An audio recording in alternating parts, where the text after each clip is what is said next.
საგაზაფხულო სამუშაოები და რისკები საოკუპაციო ხაზთან ეგრეთ წოდებულ საზღვართან მცხოვრებლებს მიწის დამუშავება პოლიციის ზედამხედველობის ქვეშ უწევთ. გორის მუნიციპალიტეტის სოფელ ფლავის მოსახლეობა დახმარებას ითხოვს. სოფელში ამბობენ, რომ ბოლო დროს გამყოფ ხაზთან ეგრეთ წოდებული მესაწყვრების გააქტიურება შეინიშნება.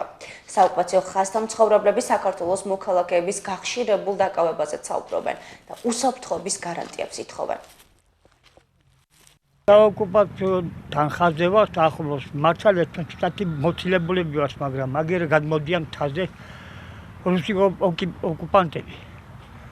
ხო და იჭერენ ხალხსა და მიხავს ცხინვალისკენ. არა გაჭირებულები ვართ, რა თქმა უნდა, განესნა. არაფერი არ გვაქვს. ეწვალებით აიჩეს რომ ხუთ. ანუ დაძაბულობაა? დაძაბულობაა სოფელში, რა თქმა უნდა. არის უმეტესობა ოჯახობა იქით აქვს ბაღები და ვერ გადიან შიშის ქვეშ არიან ყველანი.